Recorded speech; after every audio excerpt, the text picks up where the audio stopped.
students, এতিয়া আমি tiger কিঙৰ part 3টো বুজিব চেষ্টা কৰিম। এতিয়া চোৱা, from that day onwards it was celebration time for all the tigers inhabiting Pratibandhapuram. The state banned tiger hunting by anyone except the Maharaja. So সেইদিনাখন inhabiting মানে নিবাসী, সেইদিনাখনৰ পৰা যেতিয়া বামুণে কথাষাৰ ক'লে তেতিয়া কি হ'ল, তোমাৰ বাঘবোৰৰ কাৰণে এটা সেলিব্ৰেশন দিন, তেওঁলোকৰ কাৰণে ফূৰ্তি দিন হ'ল। কিহৰ কাৰণে? কাৰণ ৰজাই কি বেন কৰালে, বন্ধ কৰাই দিলে যে বেলেগ কোনেও আৰু বাঘৰ চিকাৰ কৰিব নোৱাৰে, অকল ৰজাইহে কৰিব পাৰিব। কিহৰ কাৰণে? কাৰণ তেওঁৰ লক্ষ্য কি আছিল? তেওঁৰ লক্ষ্য আছিল 100টা বাঘ মৰা। বেলেগেও যদি মৰা যদি আৰম্ভ কৰে তেতিয়াহ'লে তেওঁৰ নাম্বাৰ্ছবোৰ কমি যাব। চ' তেওঁ কি কৰিলে, তেওঁ ষ্টেট বেণ্ডে কৰাই দিলে, মানে বন্ধই কৰাই দিলে যে আৰু বেলেগে কোনো বাঘ তোমাৰ মাৰিব নোৱাৰিব। A proclamation মানে ঘোষণা was issued to the effect that if anyone dared to fling so much as a stone at a tiger, all his wealth and property would be confiscated. Fling মানে দলিওৱা। এতিয়া কৈছে যে টাইগাৰটো মাৰাটো দূৰৰে কথা, কোনোবা যদি ভুলতো যদি শিলগুটি এটাও যদি বাঘলৈ যদি দলিয়ায় তেতিয়া তেওঁ গোটেই প্ৰপাৰ্টি, টকা পইচা মাটি বাৰীখিনি কনফিস্কেটেড মানে জব্দ কৰি লোৱা হ'ব। চ' সেইটো এটা মানুহক ভয় খুৱাই দিলে। দ্য মহাৰাজা ভাউড মানে কি? শপত গ্ৰহণ কৰা। তেওঁ শপত খালে। He would attend to all other matters only after killing the 100 tigers. Initially the king seemed well set to realize his ambition মানে লক্ষ্য। এতিয়া কৈছে যে তেওঁ বেলেগ একো কৰ্ম নকৰে, তেওঁ প্ৰজাৰ কথাও এতিয়া নাভাবে, তেওঁৰ এটাই বস্তু এতিয়া লক্ষ্য আছে যে তেওঁ 100টা বাঘ মৰাৰ পিছতহে বাকীখিনি তেওঁ চাব। Not that he faced no dangers. There were times when the bullet missed its mark. The tiger leaped upon him and he fought the beast with his bare hands.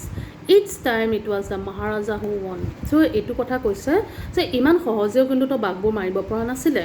এনেকুৱাও কিছুমান দিন গৈছে যেতিয়া তো যেতিয়া তো বন্দুকৰ বুলেটটো কেতিয়াবা টাইগাৰটো মিছ কৰিছে, মানে কাষেৰে পাৰ হৈ গৈছে কিন্তু বাঘটো তাত লগা নাছিলে, আৰু সেই বাঘটো আচলতে ৰজাৰ ওপৰত জঁপিয়াও পৰিছিলে।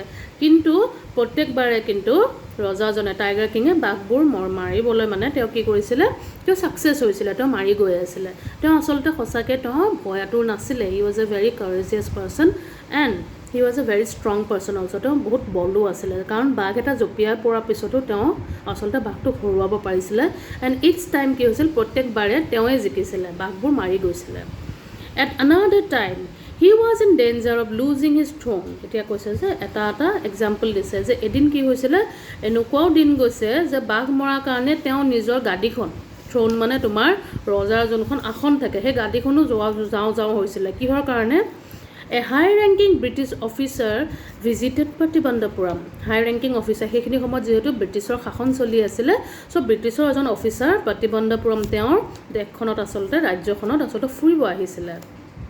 হি was very fond of hunting tigers. So' সেই ব্ৰিটিছ অফিচাৰজনো আচলতে বাঘৰ চিকাৰ কৰিবলৈ যথেষ্ট ভাল পাইছিলে। And fonder of being photographed with the tigers he had shot.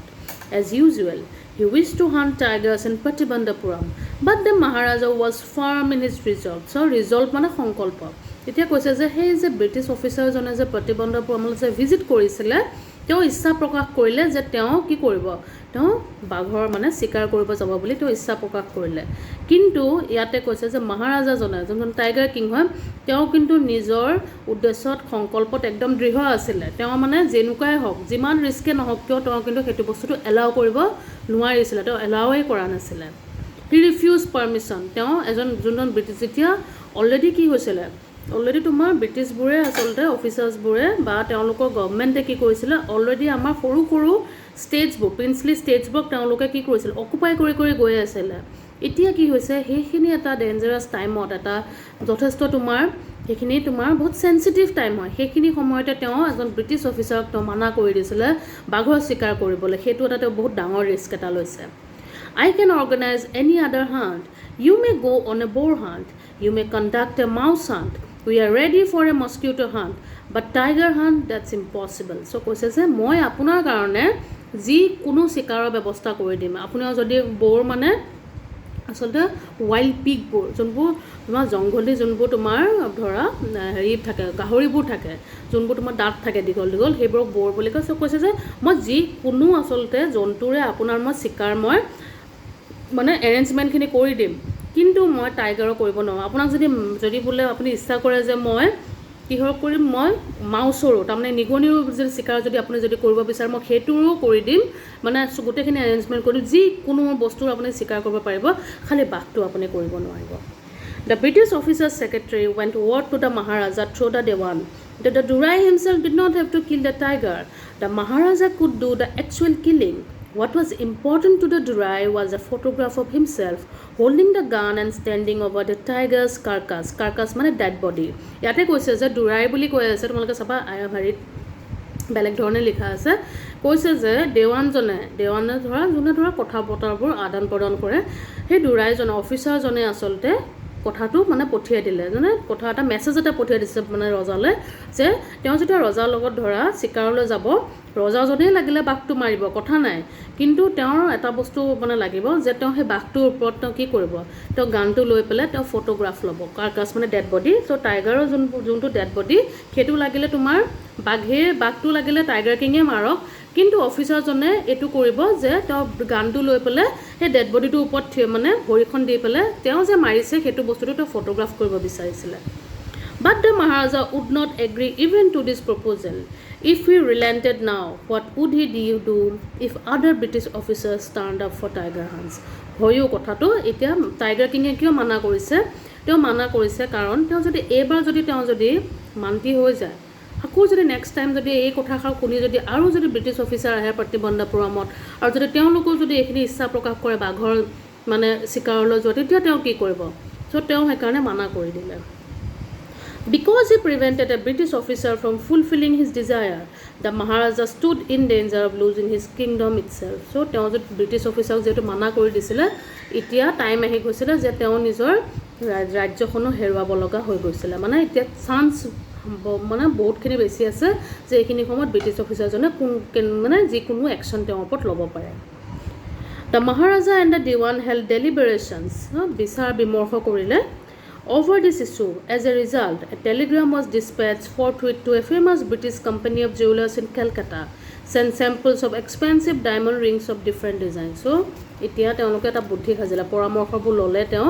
মিনিষ্টাৰবোৰৰ লগত লৈ পেলাই তেওঁ কি কৰিলে কেলকাতাৰ পৰা এতিয়া কলকাতা বুলি কয় আগৰ দিনত কেলকাতা কৈছিলে চ' তাতে কি হৈছিলে ব্ৰিটিছৰ তোমাৰ মানে জুৱেলাৰী শ্বপ আছিলে বহুত ডাঙৰ আছিলে জুৱেলাৰী শ্বপ মানে তোমাৰ অলংকাৰ চ' তাতে তেওঁলোকে এটা টেলিগ্ৰাম পঠালে এটা মেছেজ পঠালে চিঠি পঠালে যে মোক কি লাগিব টাইগাৰ কিঙত কি লাগিব তোমাৰ ডায়মণ্ডৰ তোমাৰ হীৰাৰ কিছুমান চেম্পলছ লাগিব হীৰাৰ যোনবোৰ ৰিং থাকে আঙুঠি থাকে তাৰে কিছুমান চেম্পলছ লাগিব Some 50 rings arrived আৰু হয় ৰজা যেহেতু হয় তেওঁ 50টা মান আচলতে হীৰাৰ আঙুঠি চেম্পলছ পঠিয়াই দিলে The Maharaja sent the whole lot to the British officer's good lady. এতিয়া ব্ৰিটিছ অফিচাৰজনক পটাবৰ কাৰণে তেওঁ কি কৰিছে তেওঁ আচলতে অফিচাৰজনৰ ৱাইফলৈ কি কৰিছে সেই ৰিংকেইটা 50টা ৰিঙে ডায়মণ্ড ৰিং হীৰাৰ আঙুঠিকেইটা আচলতে পঠিয়াই দিছিলে The king and the minister expected the Durai Sani to choose 1 or 2 rings and send her as back.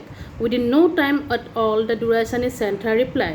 Thank you very much for your gifts. এতিয়া চোৱা কিমানখিনি লোকচান হ'ল এতিয়া তেওঁ কি কৈছে যে তেওঁলোকে ভাবিছিলে মিনিষ্টাৰজনে আৰু ৰজাজনে তেওঁলোকে ভাবিছিলে যে যোনজন তোমাৰ ৱাইফ আছিলে লেডিগৰাকী আছিলে অফিচাৰজনক ভাবিছিলে যে তেওঁ ৰিং এটা বা দুটা চইচ কৰিব বাকীখিনি ঘূৰাই দিব কিন্তু কি কৰিলে গোটেইকেইটা ৰিঙে ৰাখি থ'লে গোটেইকেইটা আঙুঠি ৰাখি থ'লে আৰু এটা মেছেজ এটা পঠিয়াই দিলে যে thank you for your gift যে ধন্যবাদ আপোনাৰ গিফ্টটোৰ কাৰণে চ' এতিয়া কি হৈছে 50টা হীৰাৰ আঙুঠি আচলতে দাম এতিয়া কোনে ভৰিব লাগিব টাইগাৰ কিঙে ভৰিব লাগিব In 2 days, a bill for 3 lakh rupees came from the British jewelers. The Maharaja was happy that though he had lost 3 lakh rupees, he had managed to retain his kingdom. Retain মানে প্ৰাপ্ত এতিয়া কৈছে যে 3 লাখ টকাৰ বিল হ'ল সেই 50টা হীৰাৰ আঙুঠিৰ চ' আগৰ দিনত সেই 3 লাখটো আচলতে এতিয়া দিনত বহুতখিনি মূল্য হ'ব কিন্তু ৰজাজন বহুত হেপ্পী আছিলে কিয় তেওঁ ভাবিলে যে 3 লাখ টকা গ'লটো গ'ল কিন্তু ৰাজ্যখন তেওঁ নিজৰ হাতত থাকিলে ৰাজ্যখন তেওঁ আচলতে মানে কনফিস্কেটেড নকৰিলে জব্দ নকৰিলে ব্ৰিটিছ গভৰ্ণমেণ্টে চ' সেইটোক লৈ তেওঁ যথেষ্ট হেপ্পী আছিলে এইটো আমাৰ থাৰ্ড পাৰ্ট হয় মই নেক্সট ভিডিঅ'টোত আকৌ তোমালোকক মই ফ'ৰ্থ পাৰ্টটো এক্সপ্লেইন কৰি আছোঁ